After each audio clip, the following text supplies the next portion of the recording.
Bismillahirrahmanirrahim. Alhamdulillahi rabbil alamin. Wassalatu wassalamu ala sayyidina maulana Muhammadin wa ala alihi wa sahbihi ajma'in, amma ba'd. Rabbi yassir wa la tu'assir, Rabbi tamim bil khair. Rabbana shrah lana sudurana wa yassir lana umurana wa umural muslimin wahlul 'uqdatam min lisanina yafqahu qawlana. Qala al-mu'allif rahimahullahu ta'ala wa adaman nafa'a bi ulumihi wa barakatihi wa nafahatihi wa madatihi wa karamatihi fid darini amin. Wa isma'u arba'ina kamilin. Syarat sah khutbah lagi adalah memperdengarkan kepada 40 orang yang sempurna. Ada diman tanakidu bihimul jumu'ah. 40 adalah jumlah yang terakad dengan mereka oleh salat Jumat. Kalau tidak ada mereka, maka tidak sah Jumat. Kalau mereka ada 40, maka sah Jumat. Bittifaqi, dengan sepakat ulama. Ma'a qat'in nazar, beserta memutuskan nazar dari imam, berserta memutuskan memandang dari imam.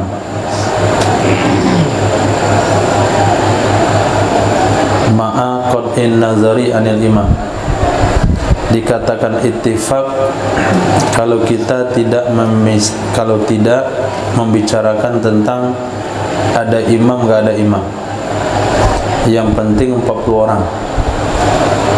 Tapi kalau kita memandang kepada imam ada ikhtilaf. Ada yang mengatakan 40 dengan imam, ada yang mengatakan 41 dengan imam. Ini tanpa memandang imam, enggak ada imam. Yang jelas sepakat ulama Syafi'iyah syarat sah Jumat itu 40.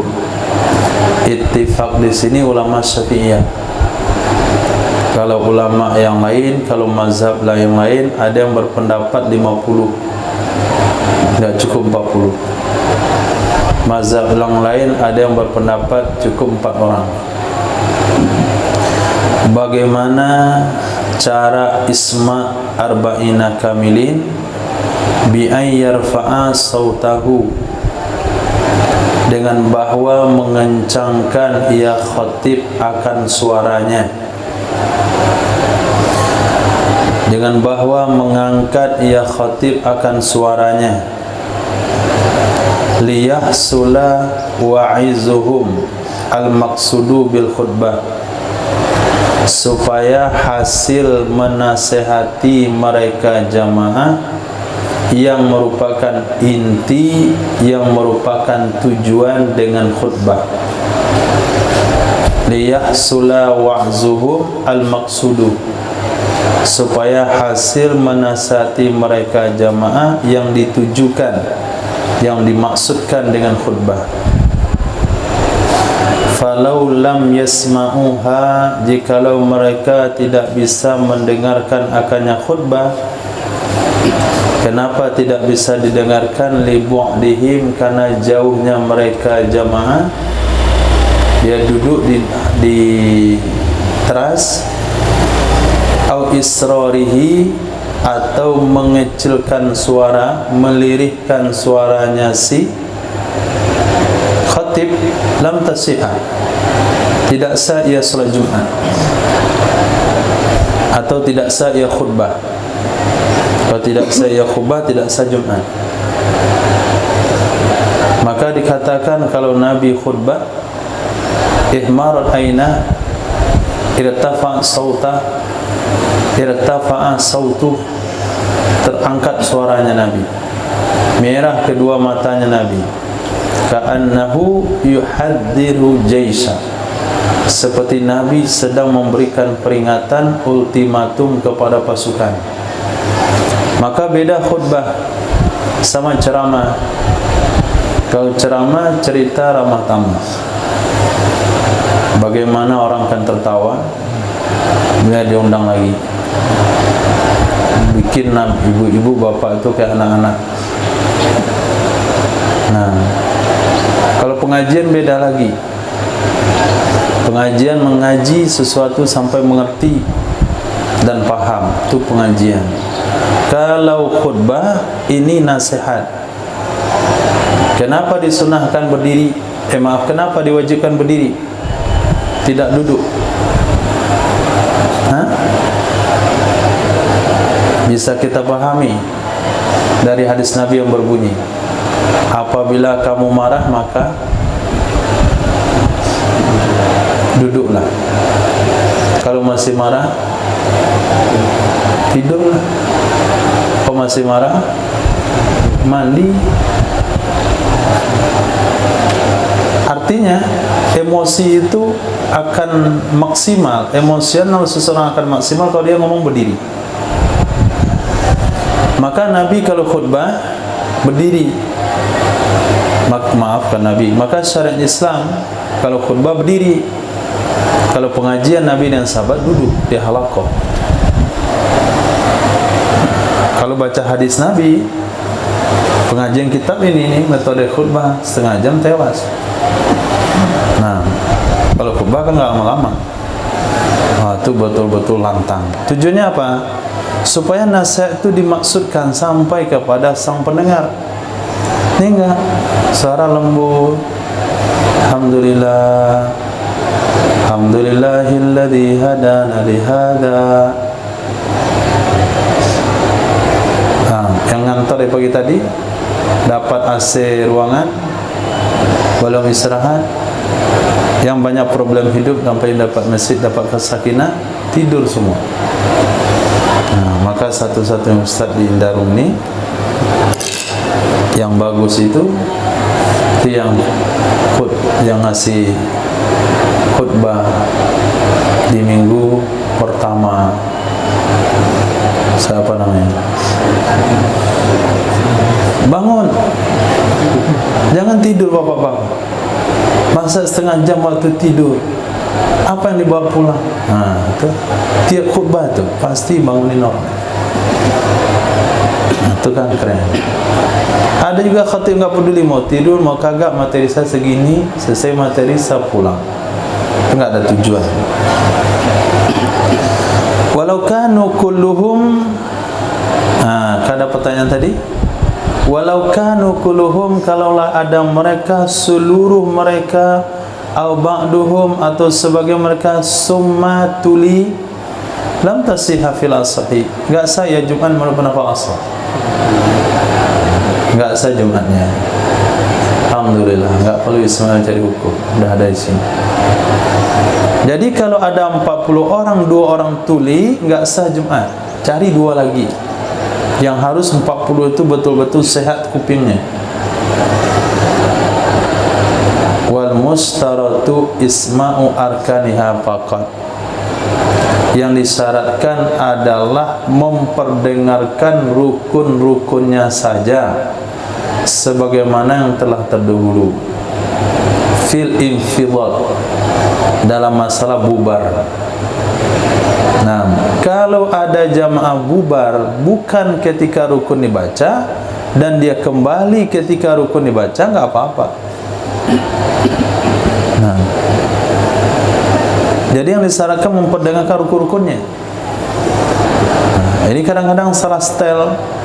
Rukun-rukunnya dibaca pelan, ceramahnya menggebu-gebu. Rukunnya itu yang penting diperdengarkan. Alhamdulillah. Habis suara. Apalagi kalau mic di tangan, pegang kuat, tongkat di sebelah kiri, mic sebelah kanan. Yang kalah sama Soekarno.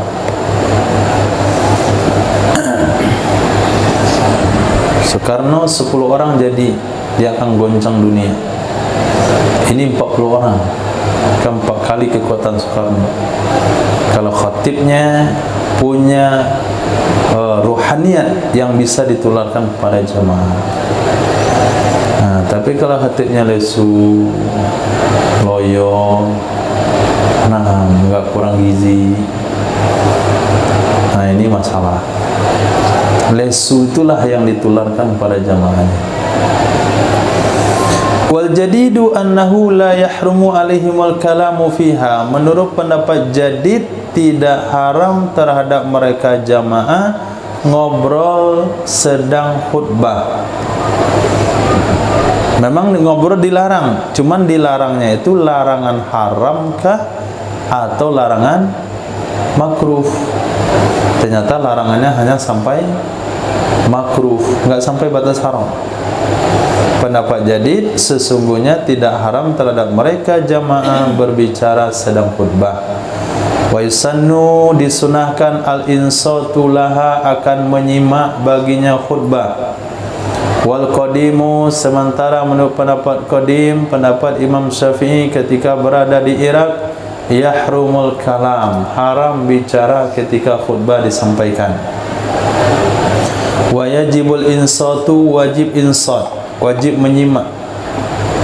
Wastadalla lahu biqauli, berdalil ya Imam Syafi'i baginya haram bicara, wajib menyimak khutbah, biqaulihi, dengan firman Allah yang berbunyi wa idza quri'al qur'anu fastami'u lahu wa ansitu. Dan apabila dibacakan ayat Al-Qur'an, ulama menafsirkan ayat Al-Qur'an adalah khutbah, fastami'ulah, maka dengarkan oleh kalian baginya Quran dan diamlah kalian. Zakara zukira fit tafsiri, disebutkan dalam kitab tafsir, annaha nazalat fil khutbah, sesungguhnya ayat tersebut turun pada khutbah.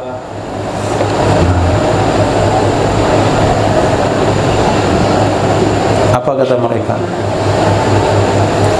Masa iya makmum wajib baca Fatihah? Ketika imam baca surah, makmum wajib diam, nggak perlu baca Fatihah, karena Allah berfirman idza quri'al Qur'an fastami'u lahu wa ansitu. Apabila dibacakan Quran, diamlah kalian, dengarkanlah dan diamlah. Jadi ayat ini dijadikan dalil oleh mereka dalam kasus si makmum dalam sholat jahar tidak boleh baca Fatihah, karena imam membaca ayat yang wajib didengarkan. Nah, ini penempatan ayat yang salah, karena pemahaman ayat harus berdasarkan satu asbabun nuzulnya. Asbabun nuzul ayat ini ke khutbah. Nah, kalaulah mereka mau jujur dengan ayat yang mereka pakai dengan penafsiran mereka, kenapa ketika pembukaan acara ayat Al-Quran dibacakan mereka ngobrol? Kenapa ketika ikut lomba MTQ Quran dibacakan mereka ngobrol? Nah, lalu ketika baca Fatihah dalam sholat mereka gunakan ayat ini sebagai dalilnya. Ini maknanya hanya mempertahankan pendapat doang. Lihat di sini, ayat itu turun di mana? Fil khutbati. Oke, kenapa khutbah disebut Quran?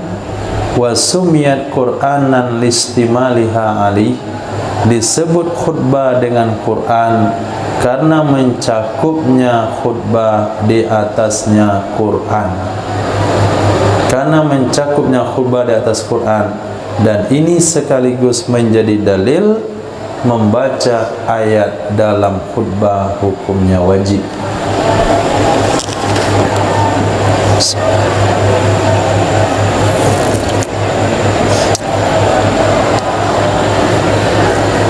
Wal amru lil wujub, amar pada ayat tersebut ditempatkan pada wajib.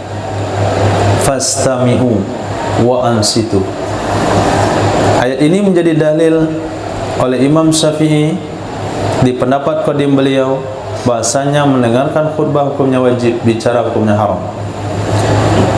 Wastadalla lil awali, berdalil ia Imam Syafi'i untuk pendapat pertama, yaitu pendapat jadid yang mengatakan bicara hukumnya makruh, mendengarkan hukumnya sunnah, bima rawal Baihaqi, dengan hadis yang diriwayatkan oleh Imam Baihaqi dengan sanad yang sahih dari Sayyidina Anas radhiyallahu anna rajulan, sesungguhnya seorang laki-laki itu dakhala, masuk ia laki-laki, wan Nabi sallallahu alaihi wasallam yakhutubu yaumal jumu'ah, padahal Nabi sallallahu alaihi wasallam itu sedang menyampaikan khutbah pada hari Jumat. Maka berkatalah laki-laki tersebut, mata sa'ah, kapan kiamat ya hai Rasul?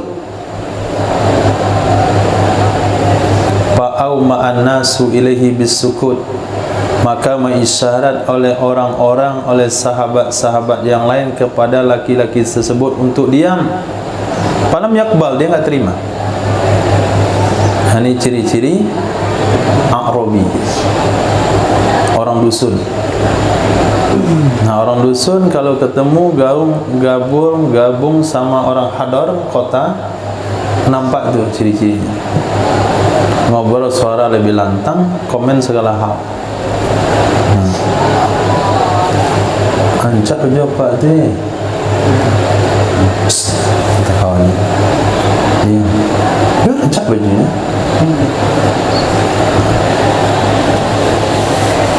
Itu penyebab sebagian anak-anak durhaka sama ibunya, sama bapaknya.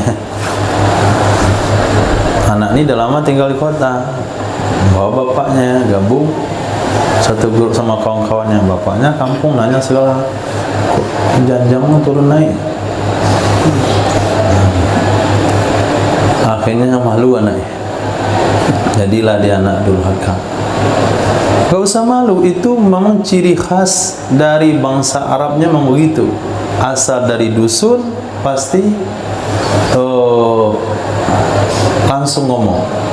Nabi sedang menyampaikan khutbah, dia masuk, ya Rasulullah kapan kiamat? Sahabatnya Nabi, dia enggak, lanjut saja. Wa'adal kalam, dia ulang lagi, ya Rasulullah kapan kiamat? Nabi diam juga, dia tetap bertanya lagi, ya Rasulullah kapan kiamat? 3 kali. Faqala Nabi fi salisa, berkata kepadanya oleh Nabi pada kali ketiga. Orang kalau enggak jawab pasti nanya lagi. Maka Nabi katakan, maza a'datta laha, apa yang sudah kamu siapkan untuk kiamat? Qala hubbullah wa rasulih, cinta kepada Allah dan Rasulnya. Maka Nabi menjawab, innaka ma'aman ahbabta, sesungguhnya kamu akan dikumpulkan bersama orang yang kamu cintai. Nah, wajhul istidlal, sudut pandang hadis ini bisa menjadi dalil bahasanya ngobrol ketika khutbah itu tidak haram. Annahu lam yungkir alaihil kalama, sesungguhnya Nabi sallallahu alaihi wasallam itu tidak mengingkari ya Nabi atasnya laki-laki akan berbicara. Walam yubayyin lahu wujubas sukut, dan tidak menjelaskan ya Nabi baginya laki-laki akan wajib diam. Nabi tidak suruh dia diam, Nabi tidak jelaskan wajib diam, Nabi tidak bantah pembicaraannya. Hei, jangan ngomong ketika khutbah, enggak boleh ngomong. Nah, ada Nabi ngomong begitu. Kenapa pernyataan tersebut bisa menjadi dalil hukum? Tidak membantahnya Nabi, tidak menjelaskannya Nabi, bisa ditarik kesimpulan berarti ngomong boleh, makruh, enggak haram. Sudut manapun. Di mana dasar hukumnya?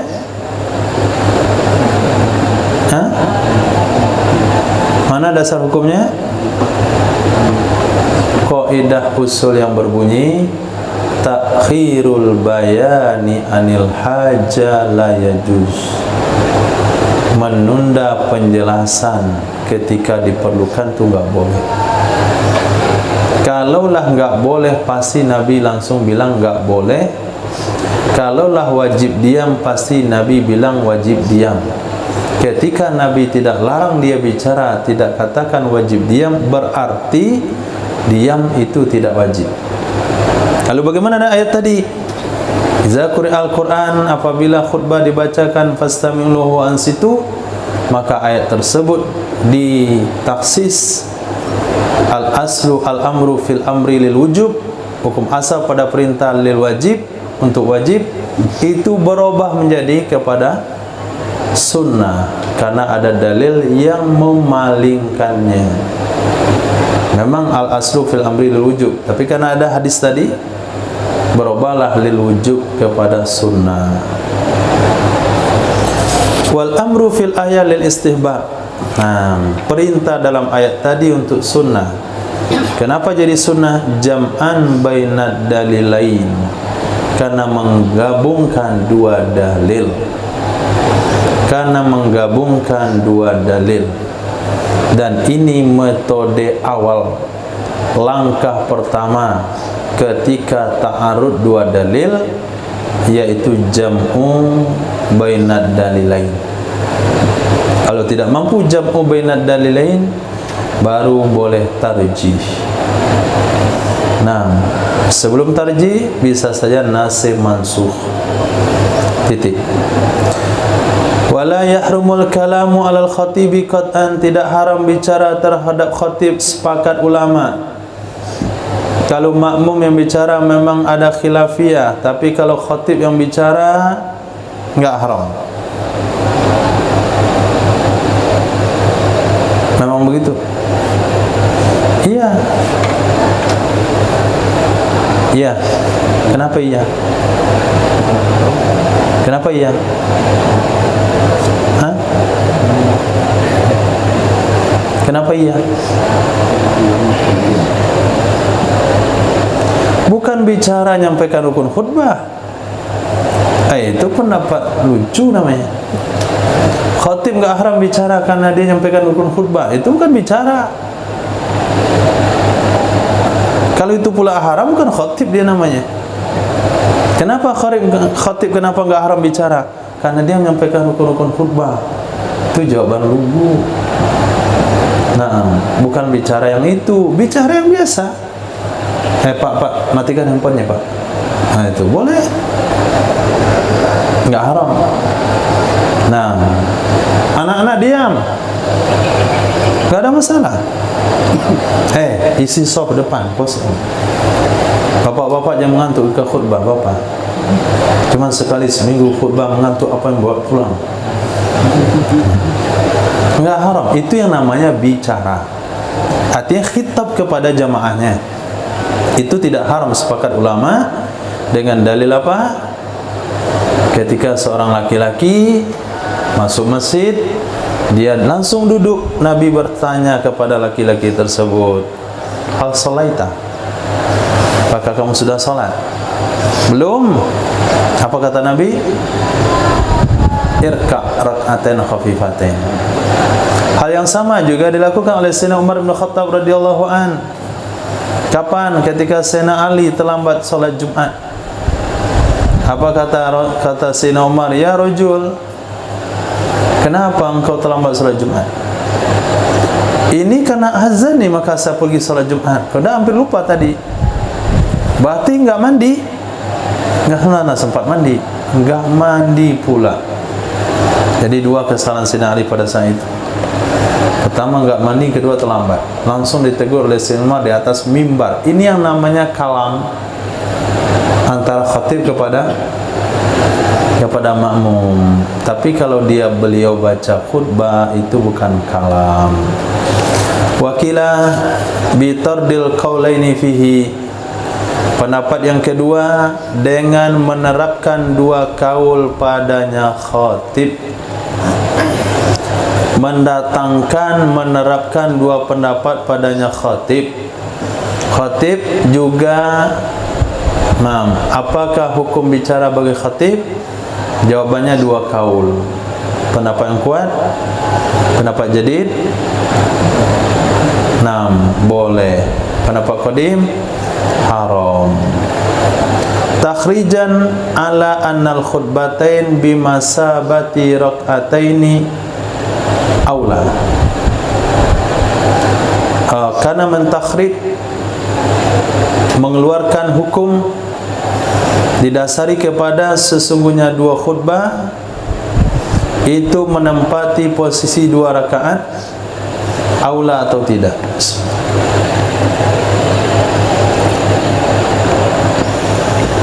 Kalau kita berpendapat khutbah menempati, mengganti 2 rakaat solat, maka jelas bicara bagi khatib hukumnya haram, karena nggak boleh bicara dalam solat.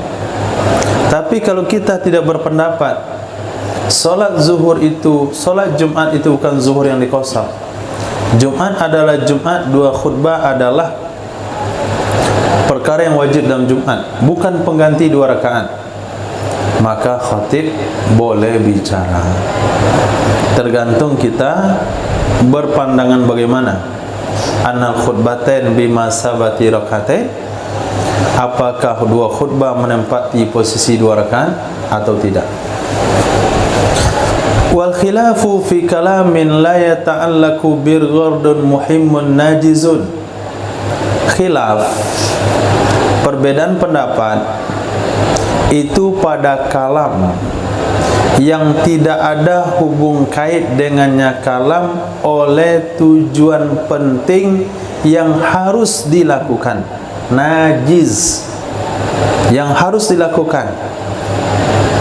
Khilaf baik tentang khatib bicara atau tentang makmum bicara, hukumnya ada yang bilang haram, ada yang bilang makruh. Ini khilaf ini berlaku pada kalam yang tidak terkait, yang tidak ada sangkut paut dengannya kalam oleh tujuan penting yang harus dilakukan. Apa kira-kira tujuan penting kemudian najiz, harus tuntas waktu itu juga? Apa contohnya? Nggak boleh ditunda-tunda ngomongnya. Si makmum memperingatkan khatib ketinggalan rukun khutbah. Apabila makmum mengingatkan khatib ketinggalan rukun khutbah, ini bicara bagi makmum ini tidak ada khilaf. Kenapa nggak ada khilaf? Karena bicaranya ada tujuannya. Tujuannya penting, kepentingannya harus sekarang, nggak boleh nanti. Kalau selesai salat nggak ada gunanya. Mohon maaf ya Pak Khatib, tadi selawat tinggal rukun pertama. Oh iya ya, itu doang. Salat udah selesai. Waktu dia sedang menyampaikan khutbah itu angkat tangan antum. Maaf Pak, rukunnya tinggal. Nggak boleh bicara. Kamu makmum. Nah, bicara seperti itu nggak ada khilaf. Itu wajib. Berani? Kalau berani pasti terkenal. Yang kedua, pasti 2 bulan ke depan dia hati-hati lagi khutbah sih. Ittihad ini bisa saja dimundurkan diri. Maaf Pak pengurus, saya nggak bisa khutbah situ. Kenapa? Ada santri-santri, dia kalau tinggal rukun langsung dia berdiri. Jadi masjid itu jadi masjid yang ditakuti oleh para khatib. Bilang maka hati-hati khutbah masjid sana ya. Hati-hati jangan sampai tinggal rukunnya. Ada 3 orang santri situ, berdiri aja dia. Jamaah mana? Jamaah setuju dengan santri itu. Oh, Masya Allah. Siapa itu? Ismail namanya. Abu Bakar. Terkenal antum dalam kebaikan. Daripada terkenal tempat nggak baik, bisa. Di antara rukun khutbah yang tidak sah menurut pandangan ulama adalah bersolawat menggunakan domir. Alhamdulillah, alhamdulillahirabbil alamin. Asyhadu an la ilaha illallah wahdahu la syarikalah wa asyhadu anna Muhammadan abduhu wa rasuluh sallallahu alaihi wasallam, amma ba'd. Ini kadang-kadang yang latar belakangnya apa itu Muhammadiyah lah. Nah, itu biasa saya dengar selawatnya pakai solawat. Selawatnya pakai domir. Sudah dibaca dua kalimat syahadat wa asyhadu anna Muhammadar Rasulullah, langsung sallallahu alaihi ke belakang wasallam. Itu tidak sah. Mungkin ada nanti atau tidak ada. Yang jelas Fathul Mu'in itu ada kalau nggak salah.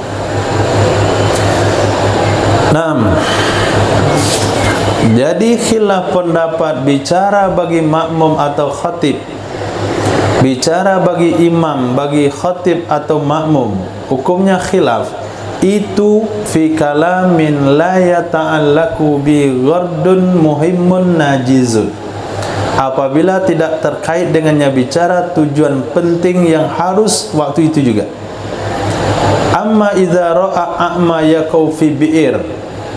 Adapun apabila melihat ia khatib atau jamaah, apa yang dilihat? Orang buta hampir jatuh dalam sumur.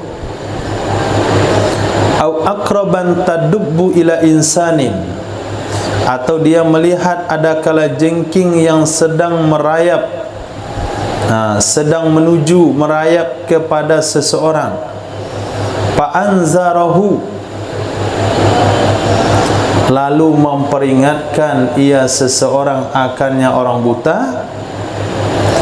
Au allama insan syai'an minal khair, lalu memperingatkan ia seorang akannya orang buta atau manusia yang akan digigit kalajengking tersebut, atau mengajarkan ia seorang akan manusia akan sesuatu dari kebaikan, atau melarang ia seorang akannya manusia dari perkara mungkar, fahadza laisa biharamin qat'an, maka ini hukumnya tidak haram, sepakat ulama.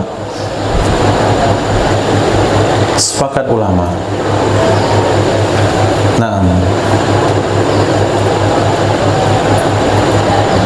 Kita sholat di pinggir masjid, dindingnya cermin, lihat ada orang buta dan tongkatnya hampir jatuh ke lubang pondasi bangunan, enggak dipagar. Kita keluar, kita teriakin, awas lubang. Itu enggak haram. Kenapa? Bicaranya ada tujuan. Tujuannya penting, menyelamati nyawa orang, dan keperluannya langsung, gak bisa ditunda. Biarin lah bapak itu, nanti pada Jumat saya ingatkan. Pada Jumat diingatin, udah masuk dalam lubang, evakuasi jenazah lagi. Itu maknanya najizi. Wa yajuzu lid-dakhili fi asna'il khutbati an yatakallama ma lam ya'khuz li nafsi makanan. Boleh bagi orang yang baru masuk di pertengahan khutbah bahwa dia bicara sebelum dia mengambil tempat bagi dirinya, sebelum dia mengambil bagi dirinya akan tempat. Ini sering bicara, terjadi di tengah masyarakat kita. Dia masuk ke masjid, khatib sedang menyampaikan khutbah, lalu dia berdiri di shaf. Tempatnya kecil, di sini bisa digeser, di sini bisa geser. Dia bilang apa? Geser seketik. Apa hukumnya? Boleh. Kenapa? Karena dia baru masuk, sebelum ngambil tempat. Tapi kalau sudah dia duduk, kemudian dia salam sama yang kanannya, Assalamualaikum, kabar? Assalamualaikum, kawan nama mah. Itu udah makruh. Sudah khilaf itu. Bisa haram, bisa makruh. Tapi kalau baru masuk dia minta geser tempat, itu hukumnya boleh. Wal kaulani ba'da qu'udihi, dan dua kaul setelah duduknya orang yang baru masuk. Dua kaul setelah duduknya orang yang baru masuk. Titik. Wa alal qadimi yanbaghi alla yusallima, berdasarkan di atas pendapat qadim, sepantasnya bahwa tidak memberi salam ia orang baru masuk. Fa in sallama hurrimat ijabatu, jika memberi salam ia orang yang baru masuk, niscaya diharamkan menjawabnya salam. Ini kalau kita ambil pendapat qadim. Bismillah.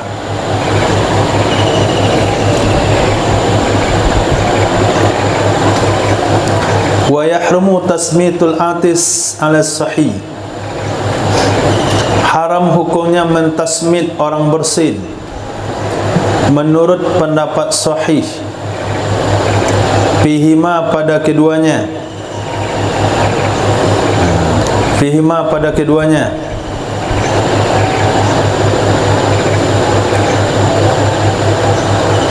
Keduanya mana? Hah?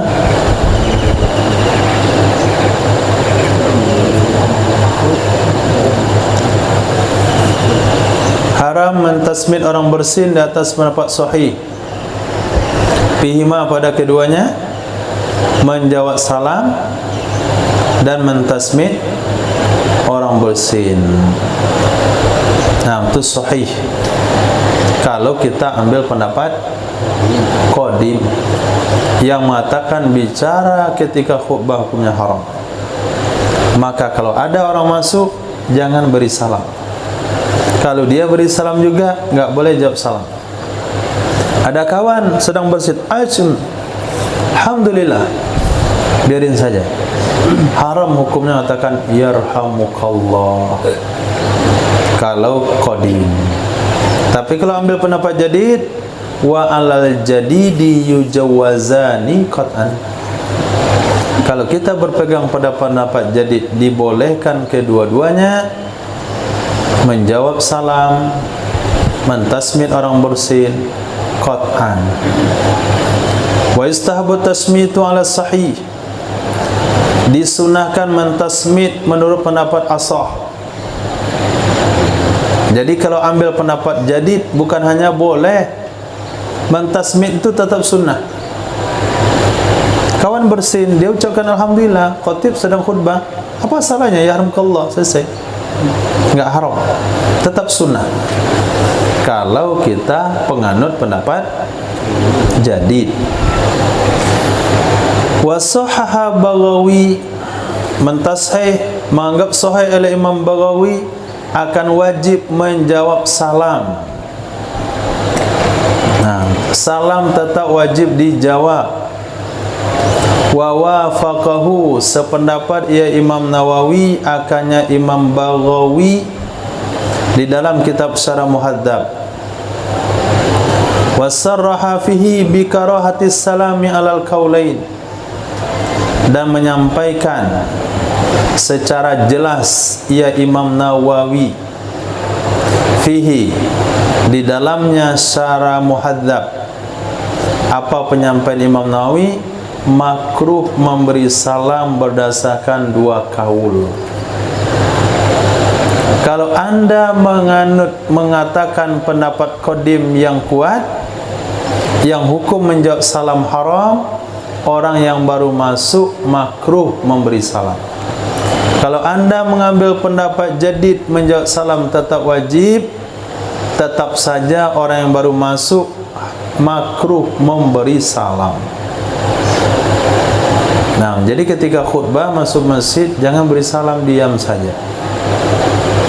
Dan rasa aneh juga kalau ada orang masuk masjid salamnya seperti masuk rumah, kencang sekali. Nah, baca doa saja, salam sama orang samping.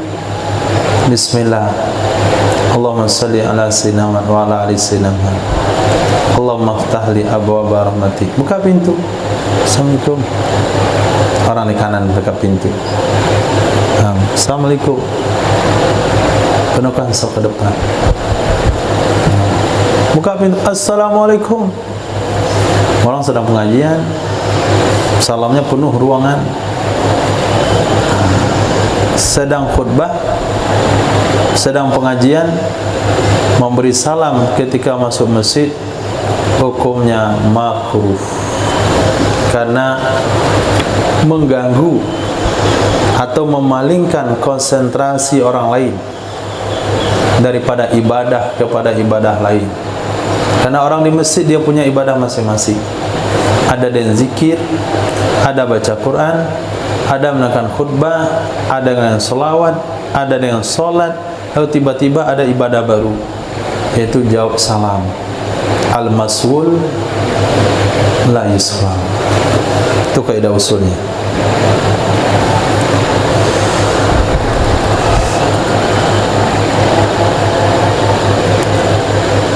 Wa haitsu harumal kalamu, ketika kita ambil pendapat haram bicara, ketika kita mengambil pendapat haram bicara, tidak batal dengannya bicara oleh jumatan orang yang bicara tersebut, sepakat ulama. Kalaupun pendapatnya ada yang mengatakan haram bicara, yang jelas orang bicara itu tidak batal salat Jumatnya. Haza kulluhu fiman yasma'ul khutbata. Ini pembahasan yang baru kita bahas, seluruhnya itu berkaitan dengan makmum yang mendengarkan khutbah, berkaitan pada orang yang mendengarkan khutbah, walaupun orang itu sudah lebih dari jumlah 40. Karena saf pertama isinya 30, saf kedua 30, saf ketiga 30 dan 90. Sementara dia berada di saf nomor 4. Jadi kata dia tu 40 kan dah cukup di depan itu. Semuanya saya mendengar, tidak ada yang tuli. Nah, sementara dia mengatakan saya sudah lebih daripada jumlah 40, bahkan saya pada jumlah 91. Nah, tetap kalau dia masuk kategori makmum yang masih bisa mendengarkan khutbahnya khatib, hukum yang kita bahas tadi berlaku sama dirinya. Haram bicara kalau qadim, makruh bicara kalau jadid.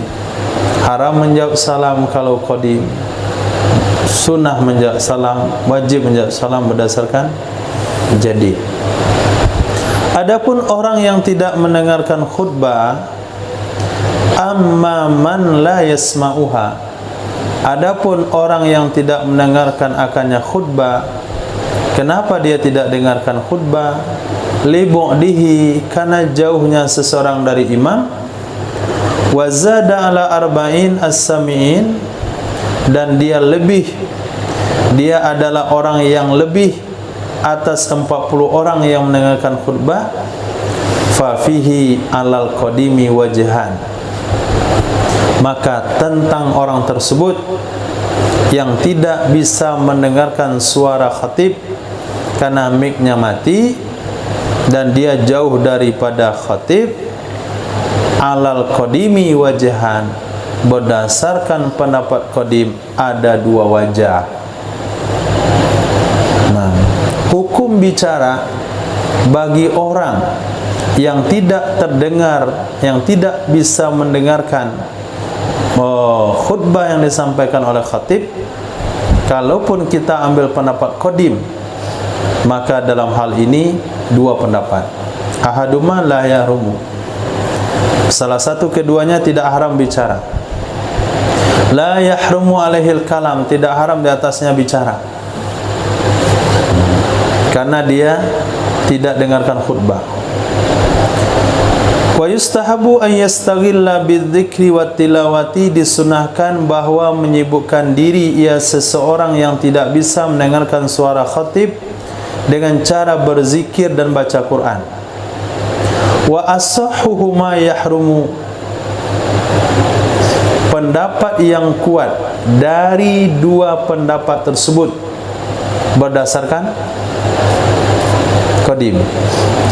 As-sahhuhuma, pendapat yang kuat dari dua wajah tersebut berdasarkan qadim, itu haram ia bicara.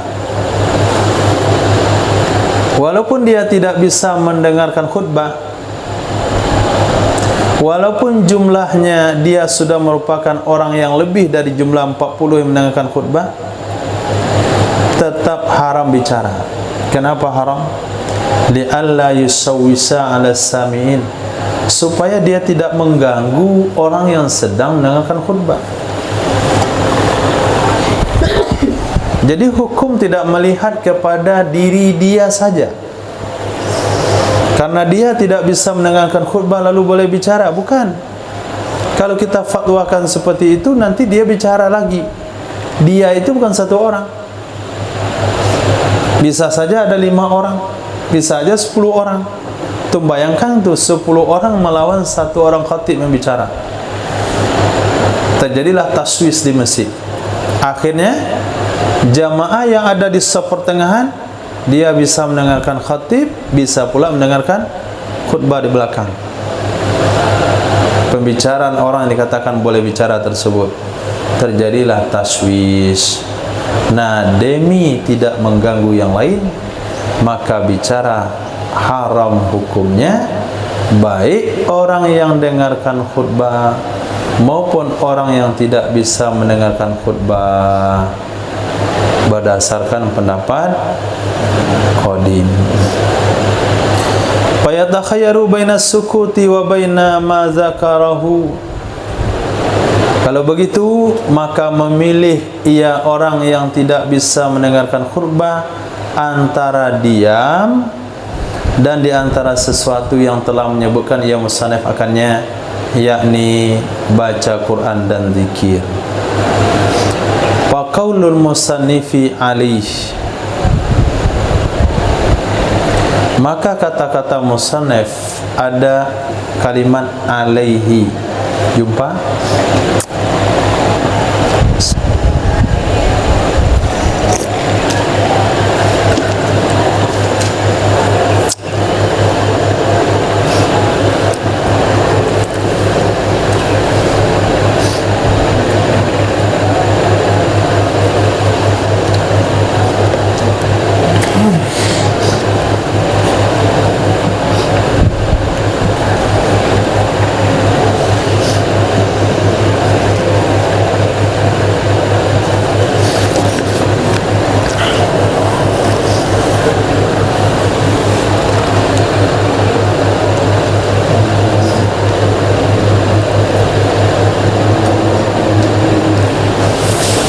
mana kalimat alaihi?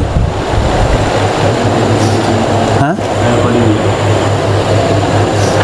Al-Qadim?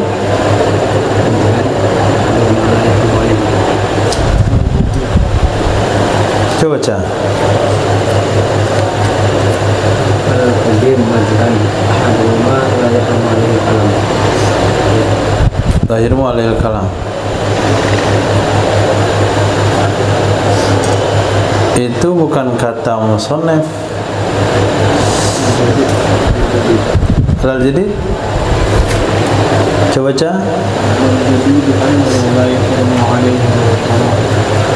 Alaihim. Ya. Wa qaula al-musannifu alaihim. Di sini alaihi atau alaihim?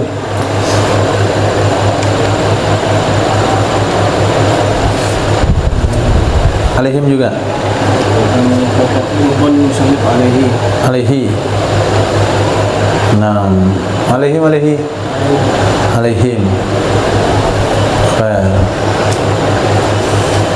Bagus. Alaihim. Alaihi. Yang betul alaihim. Maka kata-kata musannaf alaihim Nah, alaihim yang mana? Alaihim yang tadi. Wal jadidu annahu la yahrumu alaihim al-kalam. Alaihim yang itu maksudnya.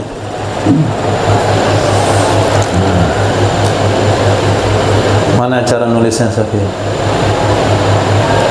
Metodenya mana cara untuk buat? Bahasanya alaihim di sini maksudnya adalah alaihim yang tadi. La yahrumu alaihimul kalam. Bagaimana antum buat nandainnya?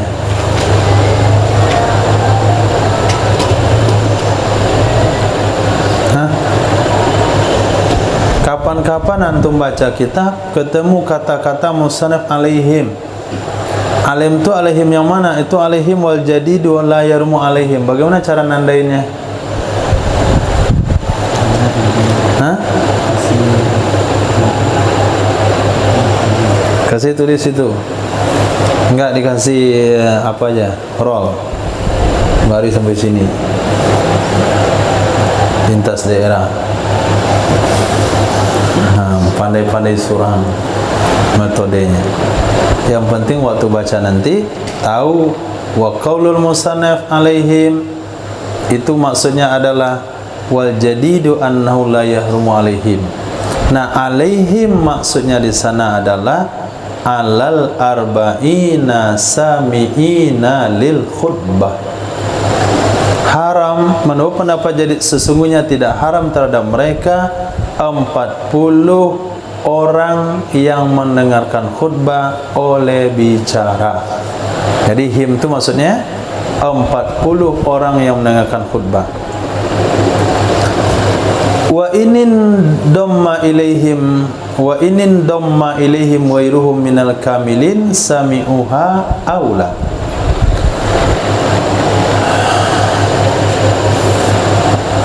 Walaupun bergabung kepada mereka 40 orang oleh selain mereka 40 orang, dari mana 40 orang tersebut? Minal kamilin, dari orang-orang yang kamilin. Kamilin itu yang cukup 6 syarat: Islam, baligh, berakal, merdeka,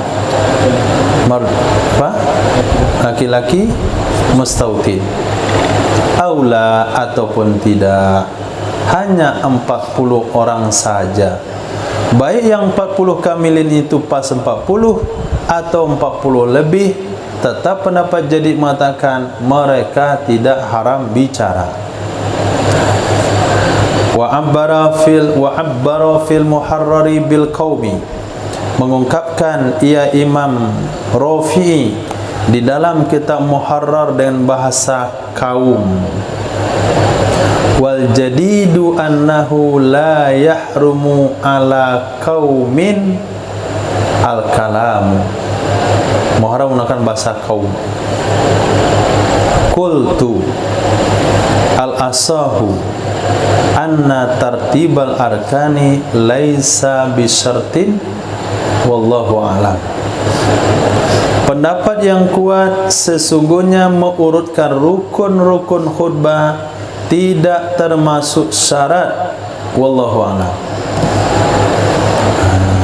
Kata-kata ini pernah disinggung oleh Imam Jalaluddin Al-Mahali tadi. Di mana kalimat itu ditemukan?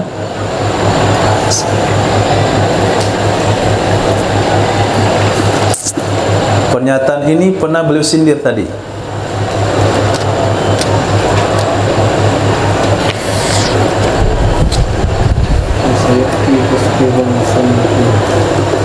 Wasayati tashihul musannifi li adami istirati dzalik.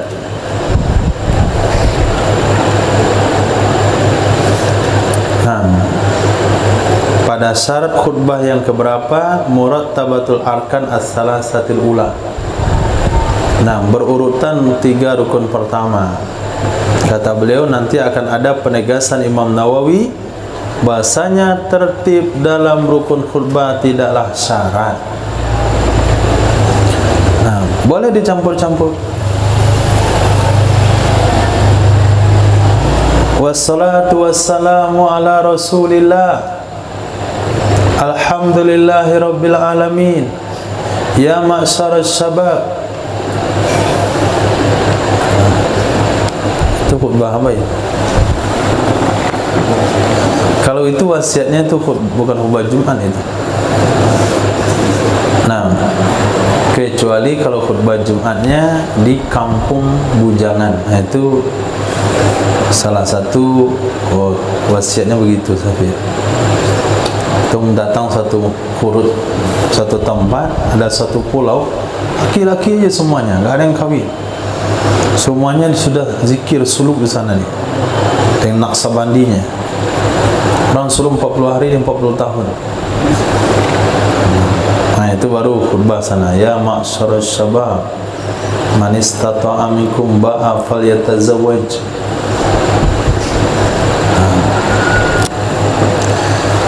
Khair. Nah, apa gunanya pendapat ini bagi kita? Bahasanya tertib rukun khutbah tidak menjadi syarat. Inilah pendapat Imam Nawawi.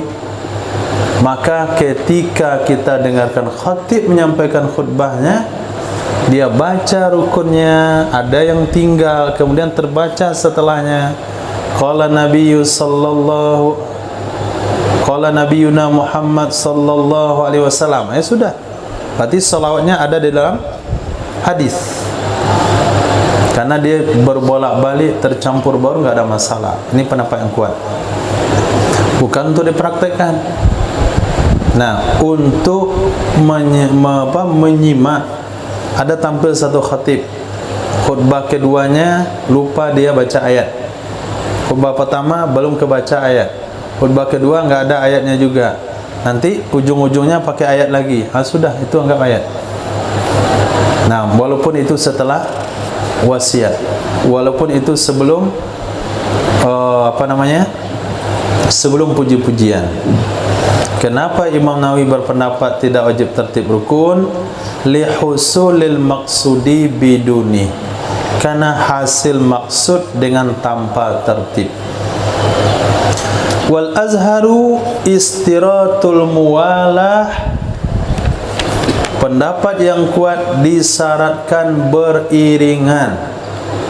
Abu di garis bawah itu. Pendapat yang kuat disyaratkan beriringan. Kemudian di garis bawah juga yang tadi. Wa yustaratu kaunuha arabiyah. Disyaratkan keadaannya berbahasa Arab. Nah, dua syarat inilah yang menjadi pertimbangan penting untuk kita katakan khutbah dengan ceramah yang panjang lebar ini terjebak kepada pendapat berdasarkan pendapat kuat, terjebak kepada fatwa batal khutbahnya. Kenapa? Karena sudah kita baca di bagian awal syarat khutbah berbahasa Arab. Kemudian kita baca lagi di sini, menurut pendapat Azhar syarat khutbah itu harus muwalat, bukan tertib. Tertib nggak perlu. Muwalat yang perlu. Artinya rukun pertama dengan rukun kedua tidak ada jedah yang lama. Rukun kedua dan rukun ketiga tidak terjedah yang lama. Khutbah pertama dan khutbah kedua tidak terlalu lama pemisahnya. Dan pemisahnya itu kalau dia bukan bahasa Arab dianggap pemisah. Tapi kalau bahasa Arab tidak pemisah. Nah, ceramah yang kita sampaikan masuk memang dalam kategori wasiat dan takwa. Itu sebagian besar masuk. Walaupun sebagian besar ceramah itu tidak ada hubungan dengan takwa, tapi sebagian besarnya masuk. Tapi karena syaratnya berbahasa Arab, jadilah dia bagian luar daripada khutbah. Berarti dia telah menyelangi antara khutbah pertama dengan khutbah kedua. Cederalah syarat di sini istiratul muwalah. Nah, supaya syaratnya tidak cedera, ulangi kembali rukun khutbah sebelum duduk. Kemudian disyaratkan lagi khutbah itu taharatul hadas, suci dari hadas besar dan hadas kecil. Suci dari hadas kecil dan hadas besar. Kemudian Bahkan ketika yang khutbah itu adalah orang yang bertayamum, yang berkhutbah adalah orang yang bertayamum, nah disyaratkan satu tayamum hanya untuk satu amalan wajib, maka selesai khutbah untuk salat Jumat, khatibnya mesti bertayamum lagi. Itu saking pentingnya suci dari hadas kecil dan besar untuk khutbah. Kemudian suci dari najis. Di mana harus suci? Di badan, di pakaian, di tempat.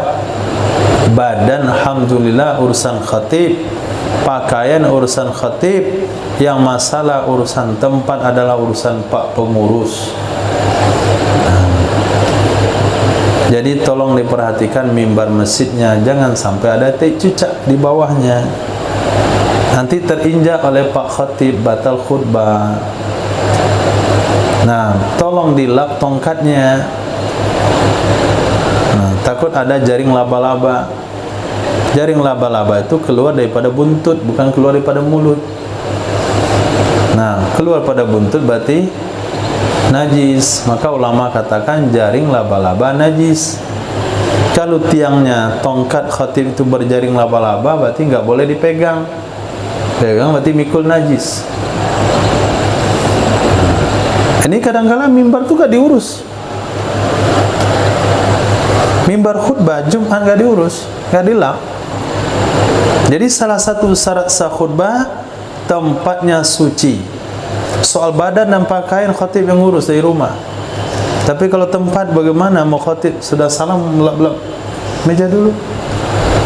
Akhirnya sini teh jecak. Ini dia. Lantai teh jecak. Mana jadinya itu? Tempat duduk nggak diurus. Pas misalnya khatib duduk di tempat najis, nempel terjejak di bajunya, batal sholat, batal khutbah, batal sholat. Nah, kadangkala di dalam mimbar masjid itu ada kata-kata bijak dari anak-anak TPA. Nah, Umar dan Aisyah di situ. Nah, Umar cinta Aisyah. Hanya kata-kata bijak di dalam sebagian masjid. Nah, macam-macam ditulis. Ada juga bahasa kotor di situ tulis. Jadi hilang nur khatib ketika duduk tuh. Masya Allah, banyak sastra Arab di situ. Sastra Minang juga. Nah, ini bagian kepedulian pengurus. Itu sebabnya jangan buat podium. Nah, karena podium yang bisa ditulis ke mimbar, mana anak-anak bisa nulis nampak di mimbar terbuka di depan. Jarang kalau mimbar tuh. Tapi kalau podium masalah. Tuh pernah masuk dalam podium? Duduk di situ. Nah, jamaah santri biasa.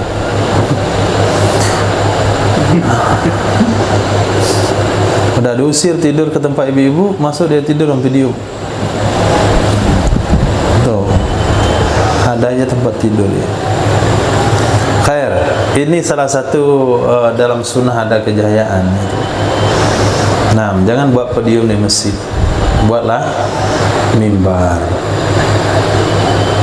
Nah, kemudian suci dari hadas, suci dari najis, dan menutup aurat ketika khutbah. Ini juga syarat khutbah, menutup aurat ketika khutbah, sebagaimana mengamalkan di atasnya oleh ulama salaf dan khalaf pada salat Jumat. Wasani, pendapat yang kedua, la yustaratu wahidum mimma dzukir fiha, tidak disyaratkan satu pun dari yang telah disebutkan padanya khutbah. Enggak perlu khatibnya suci, enggak perlu khatibnya suci dari hadas, suci dari najis. Khatibnya enggak pakai baju pun sah. Khatibnya enggak pakai celana juga sah. Ini pendapat kedua nih. Saya rasa enggak ada orang amalin. Paling diusir dia di salat. Titik. Amal muwalatu bali husulil maksudi minal wa'zi biduniha. Adapun mualat, maka untuk hasil maksud dari memberi nasihat itu dengan tanpanya mualat. Adapun mualat, maka untuk hasil maksud dari nasihat itu dengan tanpanya mualat. Nah, ini pandangan pendapat kedua. Kalau untuk hasil maksud dari nasihat biasanya nggak perlu mualat. Kalau mualat, nasihat nggak hasil. Nah, ya seperti yang dihadapkan pada kita saat ini. Kalau sekiranya bahasa Arab, maka tidak hasil nasihat. Amal baki palisubil khutbati bil azan. Adapun yang sisa, maka mirip khutbah dengan azan. Adapun yang sisa, maka mirip khutbah dengan azan. Fa innaha zikrun yataqaddamus shalah, yang mendahului salat. Ini masih berbicara tentang pendapat kedua. Oke, kita ulang ya. Wasani, menurut pendapat yang kedua, la yustaratu wahidun, tidak disyaratkan satu pun mimma dzukir, dari hal-hal yang telah disebutkan fiha, padanya khutbah. Dari mana hal yang telah disebutkan tadi? Berawal dari mualat, suci dari hadas kecil besar, suci daripada najis, pakaian badan dan tempat, menutup aurat. 4 hal ini. Kata pendapat yang kedua, tidak perlu 4 hal itu dalam khutbah. Pendapat kedua, dhaif, hanya untuk diketahui, bukan untuk dipraktek. Apa alasan pendapat kedua? Amal muwalatu falihusulil maksudi minal wa'zi biduniha. Alasan pendapat yang kedua tidak perlu mualat dalam khutbah, karena untuk menghasilkan nasihat kadangkala kita dengan menghilangkan mualat. Dengan supaya hasil tujuan memberi nasihat kadangkala menghilangkan mualat. Mualat yang mana dihilangkan? Mualat yang mana? Mualat antara khutbah pertama dengan khutbah kedua. Itu kalau kita jaga mualat, nggak bisa kita ceramah. Kalau kita ceramah, hilang mualat. Kemudian alasan pendapat kedua yang sisa, mana yang sisa? Suci dari hadas kecil besar, suci daripada najis, menutup aurat. Kenapa tidak disyaratkan dalam khutbah? Karena khutbah itu mirip dengan azan. Azan perlu wudu. Orang junub boleh azan? Boleh, tapi jangan dalam masjid. Kan dalam masjid enggak boleh. Kalau azan boleh. Azan di mushola misalnya. Kemudian orang telanjang boleh azan. Nah, Masya Allah, mik masjidnya di mana? Di kamar muazin. Di kamar muazin miknya, enggak di luar. Jadi azannya di dalam. Nah, selesai wudu, belum sempat pakai baju, masuk masih pakai color, jam dah bunyi. Ah, sudah, azan aja dulu. Sah nggak azannya? Sah. Berarti azan nggak perlu wudu, nggak perlu suci, nggak perlu suci dari najis, nggak perlu nutup aurat.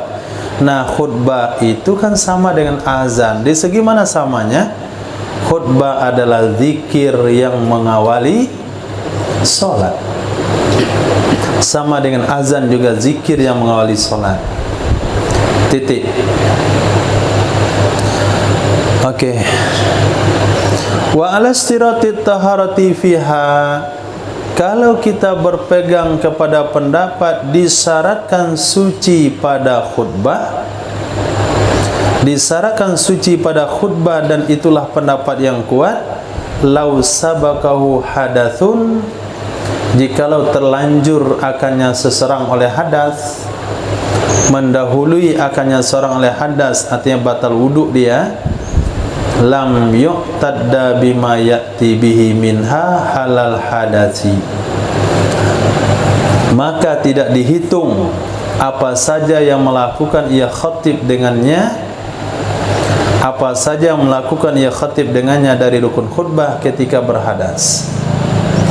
Falau tatahhara, jikalau bersuci ia khatib dan kembali ia khatib, wajib memulai dari awalnya rukun khutbah. Alhamdulillah, kalau batal khutbah pertama enak ngulang dari awal.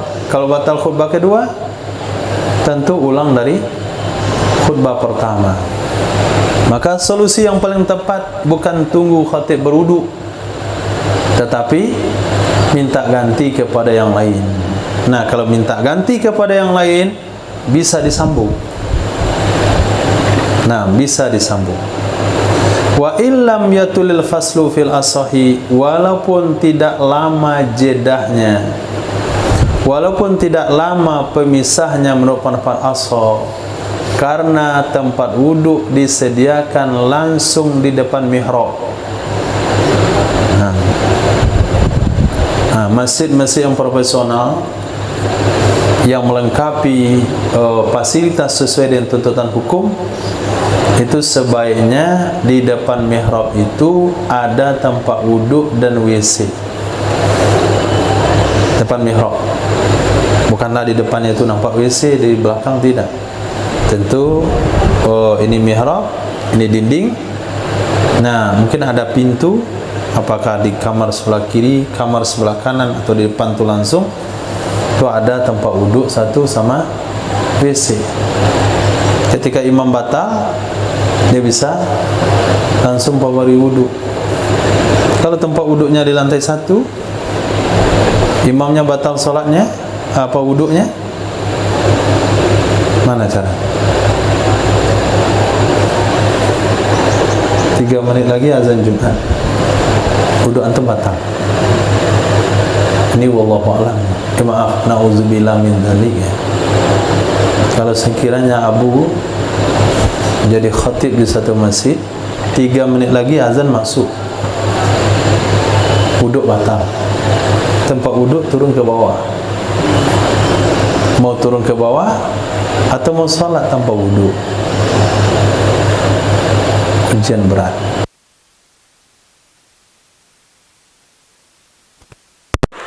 Nah, kalau orang itu dapat rahmat dari Allah, tentu dia akan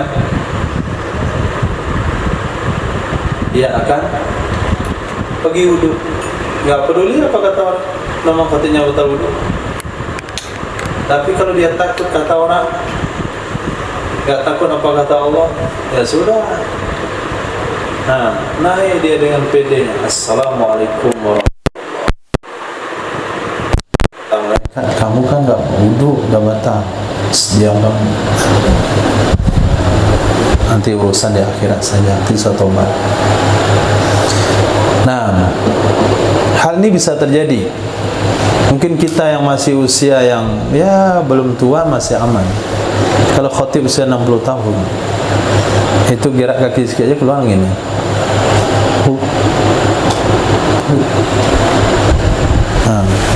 Hati-hati kentut di masjid. Orang yang buang angin di masjid, dia akan dapat bala, akan keluar angin melulu. Maka etika di masjid, kalau buang angin keluar dulu. Yang tidur di masjid dalam spring bed. Nanti antum tua, balanya apa? Kentut-kentutan. Baru 1 rakaat kentut, waduk lagi. Ini masa bujangnya nih, kurun 40 hari di masjid, etika masjid orang, kentut sambil tidur. Paham sahaja? Kalau kentut keluar dari masjid, jangan kentut dalam masjid. Titik.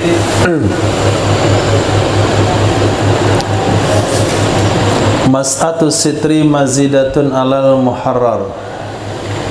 Masalah khutbah harus menutup aurat, ini pembahasan yang ditambah di atas muharrar yang disebutkan dalam Raudhah dan Asar Raudhah.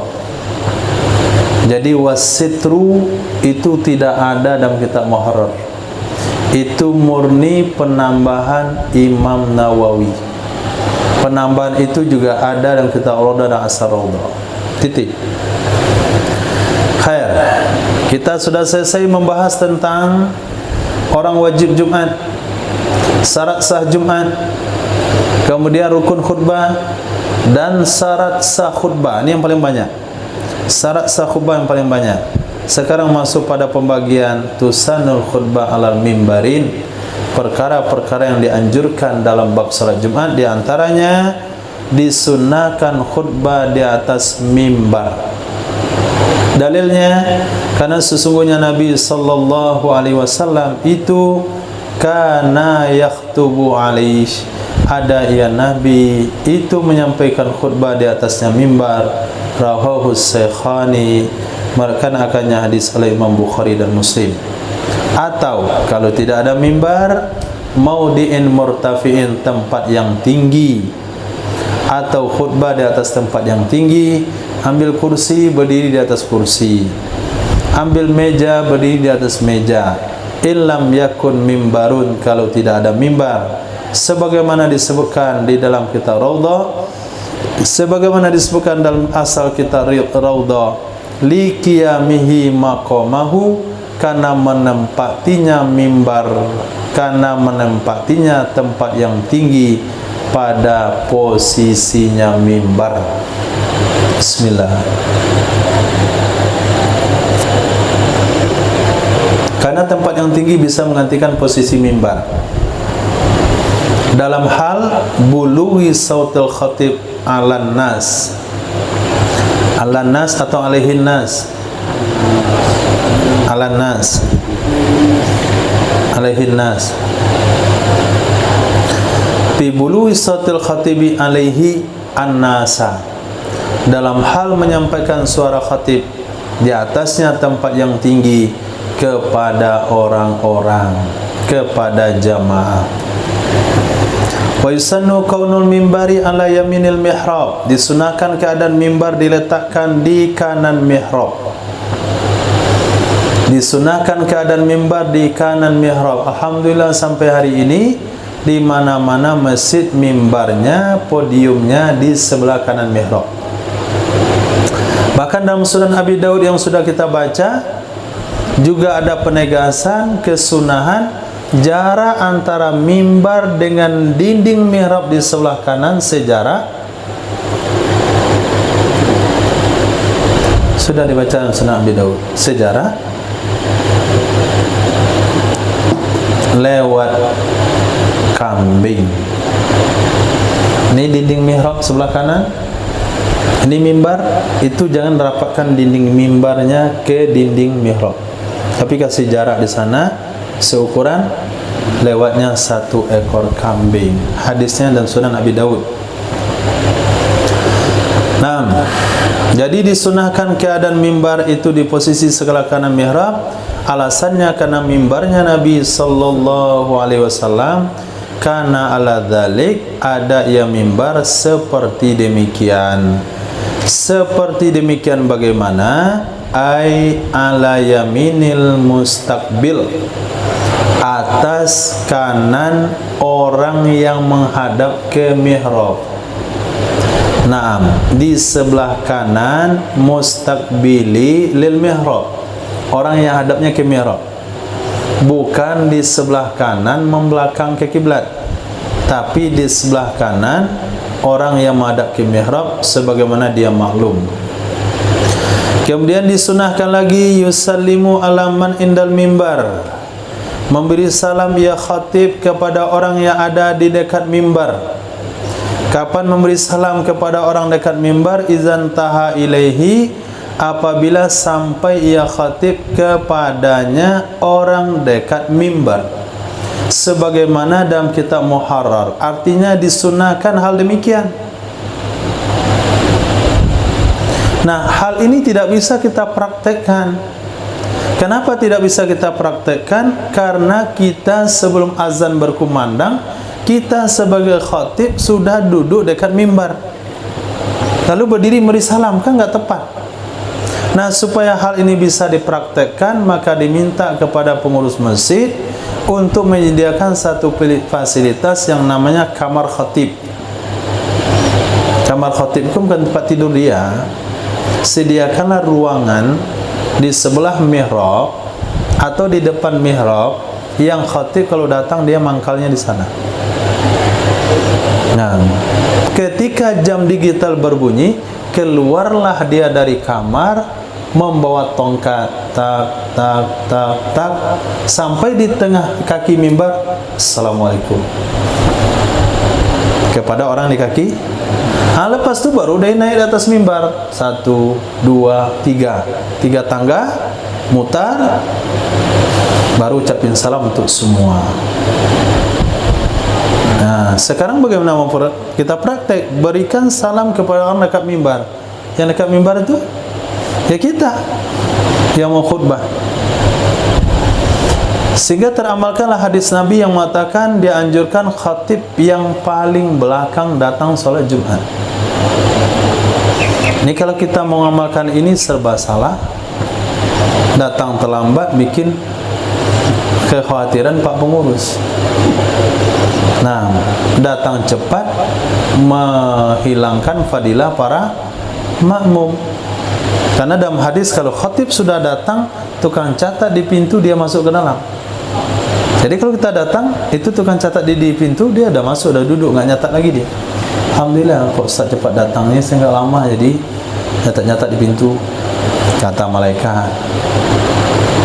Akhirnya orang yang datang setelah khatib nggak masuk dia dalam catatan. Oke lah, kita datang belakangan. Pas detik-detik mau waktu baru kita datang. Pengurus yang nggak khusus zikirnya, alun datang, alun ini siapa nganti kok. Akhirnya sebagai pengurus cari masjid lain. Nah, ini kan masalah, serba salah. Nah, supaya hal ini nggak terjadi, biar sunnah ini sempurna, buatlah di masjid itu kamar khatib. Nah,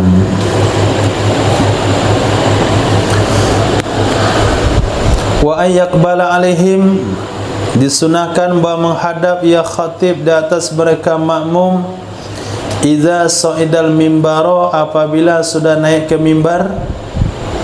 Apabila sudah naik ke mimbar, menghadap kepada mereka jamaah, wa yusallimu alaihim, lalu memberi salam kepada mereka, wa yajlisu ba'da salam, duduk ya khatib setelah memberi salam. Summa yu'adzanu, kemudian dikumandangkan ia azan. Baca dengan patah zal, jangan kasrah zal. Kalau kasrah zal artinya khatib borong amplop. Coba baca dengan kasrah zal. Summa yu'adzinu, kemudian azan ya khatib.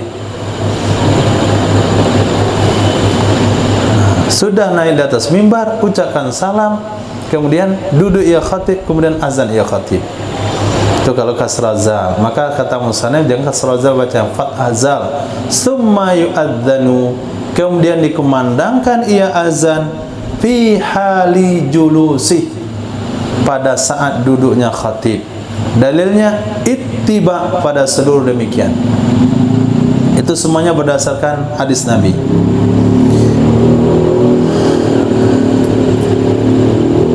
Oke. Ruwiyal akhiru, rawal akhira halal julusi Imamul Bukhari, meriwayatkan akan yang akhir dari pembahasan tadi. Dari pembahasan tadi bermula dari mana? Yang belum disebutkan dalilnya bermula dari mana?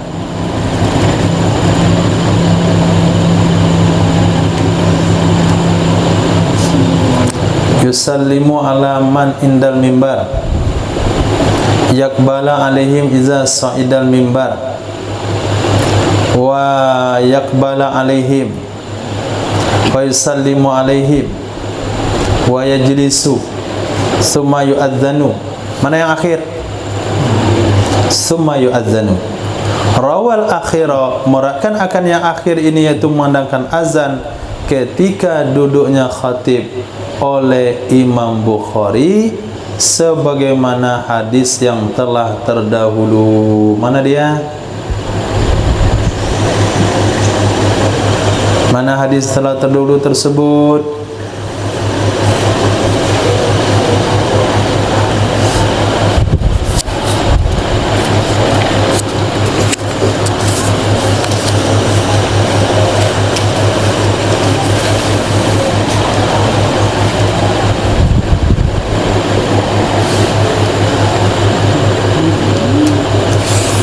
Ketemu.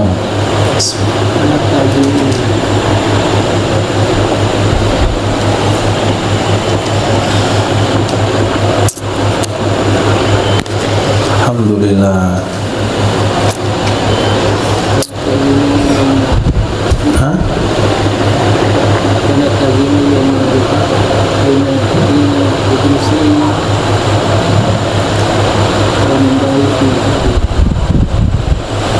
Itu bunyi hadis. Iya. Di bagian mana itu? Ba'da zawal.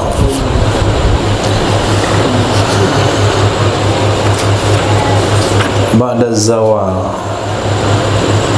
Dittiba. Rawi Bukhari an Sa'id bin Yazid kana ta'zinu yaumal jumu'ah hina yajlisul imamu alal mimbar. Itu dalilnya. Kama taqaddam wa ma qablahu, sementara yang sebelumnya, sebelum ta'zin mana saja itu? Memberi salam kepada orang dekat mimbar, menghadap kepada makmum, memberi salam kepada mereka, dan duduk. Itu semuanya diriwayatkan oleh Imam Baihaqi dan selain Imam Baihaqi. Titik. Nah, ketemu hadis Imam Baihaqi itu?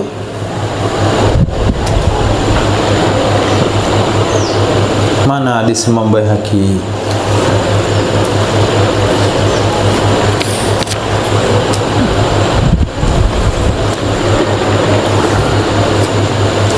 Rawal Baihaqi isnadin sahih an Anas radhiyallahu dakhala, bukan? Nah, enggak ada hadisnya disebutkan. Hah? Oh, ada di catatan kakinya. Coba dibaca.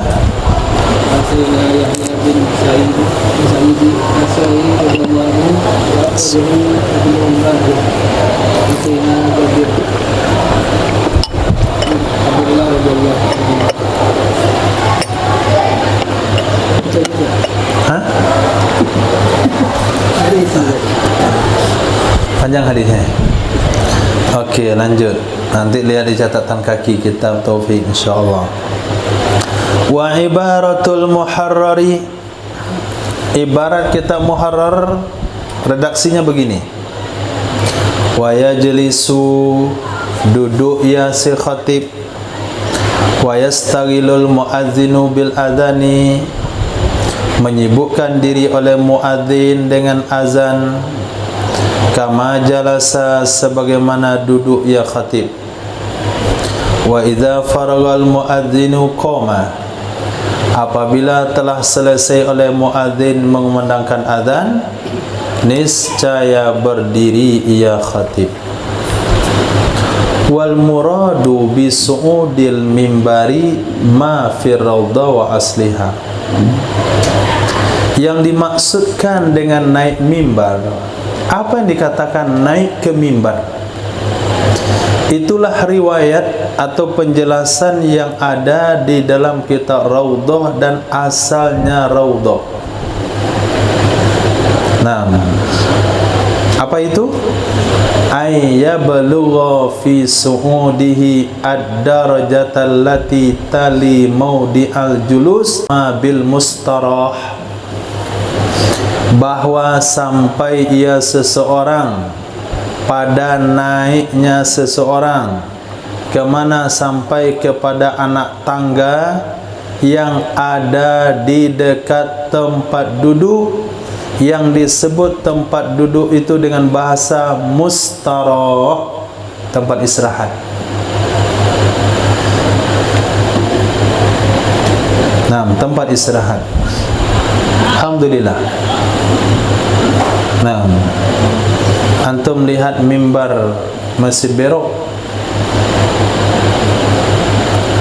Mimbar Masjid Berok itu khatib setelah masjid baru dibangun, kemudian mimbar itu diletakkan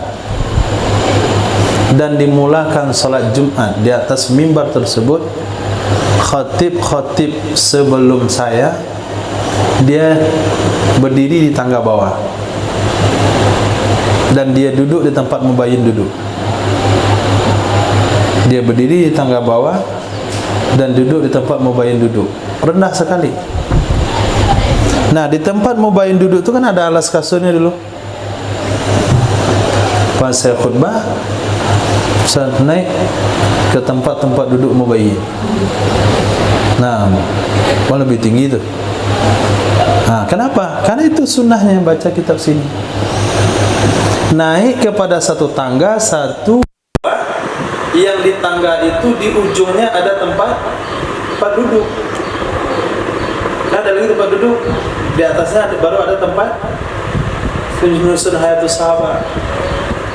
Tapi kalau saya berdiri di tempat duduk itu, kemudian duduk di tempat penyusun hayatus sahabat, ya memang kelewatan. Nah, sehingga kata siapa itu? Orang-orang dekat mimbar, Ustaz sampai sini saja. Saya bilang sampai sini saja, kemana? Saya naik ke atas. Mik baru panjangin ke atas. Nah, setelah itu baru khatibnya naik di situ. Nah, itu sunnah. Man sanna sunnatan hasanatan falahu khairum minha. Jadi sesuatu kebanggaan di akhirat kelak kalau kita membuat suatu contoh yang diikuti sampai akhir zaman. Kalau sekiranya tidak membiarkan perasaan atau tidak kalau kita mempedulikan perasaan pada saat itu dan mempedulikan orang lain, maka sampai sekarang itu khatib akan duduk di lantai bawah itu. Dia cuma naik satu lantai saja, kemudian duduk di sana, seperti duduknya mubayyin. Tapi di akhirat kelak kita akan ditanya, kamu baca kitab? Kenapa masjid yang kamu datangi tidak ada bekas dari kitab yang kamu baca? Oh, saya malu Pak Allah. Ya Pak Allah, saya malu ya Allah. Nah, saya malu, saya nggak biasa. Ini masalah di akhirat. Jadi nggak ada bahasa malu, tidak ada bahasa tidak biasa. Jangan berpedoman kepada masyarakat, karena mereka telah mengirim dan mempercayakan antum untuk mendalami hukum. Orang yang sudah dipercayakan untuk mendalami hukum lalu ikut tradisi dan masyarakat, untuk apa mendalami hukum? Ya, kerjakan saja. Ketika mereka bertanya, ini dasarnya, ini dalilnya, Anda setuju? Oh enggak, kalau enggak setuju cari khatib lain. Begitu. Nah, apa maksudnya naik mimbar ihsan? Ayyabluwa fi su'udi, dia sampai pada saat naiknya kepada satu tingkat. Di tingkat itu hanya ada tempat duduk lagi. Tapi kalau masih ada tingkat yang masih bisa diinjak, injak tempat itu. Nah, masih ada tingkat lagi bisa diinjak, injak lagi tempat itu. sampai di ujungnya ada tempat duduk. Itu yang namanya naik. Tapi ketika Sayyidina Abu Bakar meninggal, ketika Nabi meninggal, Sayyidina Abu Bakar duduk di bawah tempat kaki Nabi. Sayyidina Abu Bakar meninggal, ya. Ketika Sayyidina Abu Bakar meninggal, Sayyidina Umar duduk di bawahnya. Nah, ketika Sayyidina Umar meninggal, Sayyidina Umar naik ke posisi Nabi. Nah, ketika Sayyidina Utsman tidak ambil alih waktu itu, apa yang terjadi? Mimbar jamaah Jumat hari ini dalam tanah. Kenapa? Nabi turun satu tingkat, tingkat. Akhirnya khutbah dalam lubang. Bisa dipahami.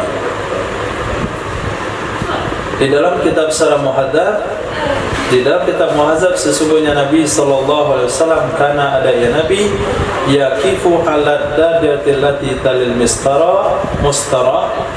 Nabi berdiri di tangga yang dekat dengan tempat duduk. Berkata ia mengenai dalam kitab Syarah Muhadzab itu hadisnya sahih.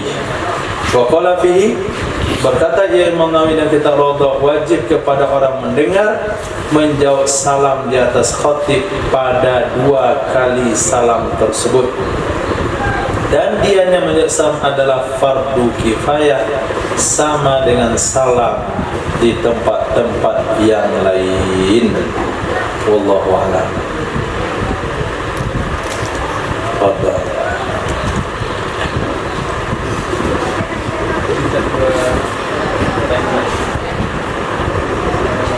Apa bolehkah menggabungkan dua rukun dan sebagai baca nasihat kita pengaruh sekali dengan takwa, sekali dengan baca ayat, sekali nasihat.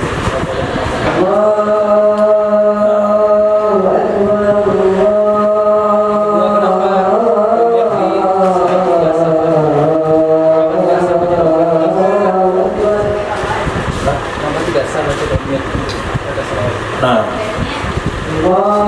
kenapa tidak boleh bersalam menggunakan domir? Karena khilaf daripada apa yang dicontohkan oleh Nabi dalam selawat. Tidak sesuai dengan selawat dicontohkan oleh Sayyidina Rasul. Yang kedua, apakah boleh satu yang di dalamnya ada 2 muatan seperti wasiat dan takwa? Kita baca ya ayyuhalladzina amanu taqullaha haqqa tuqatih wa la tamutunna illa wa antum muslimun. Kita niatkan wasiat sekalian ayat. Sebagian ulama mengatakan boleh. Nah, sebagian ulama mengatakan boleh. Kenapa boleh? Karena dalam ayat tersebut bisa kita bagi 2. Ya ayyuhalladzina amanu taqullaha haqqa tuqatih, itu berisi takwa. Wala tamutunna illa wa antum muslimun, itu dah satu ayat belum? Sudah. Itu hukumnya boleh. Nah, tapi sebaiknya dipisah antara wasiat dengan ayat. Subhanallah, asyhadu an la ilaha illa anta astaghfiruka wa atubu ilaik. Subhanallah, bi'izzati amma yasifun. Wassalamu ala mursalin.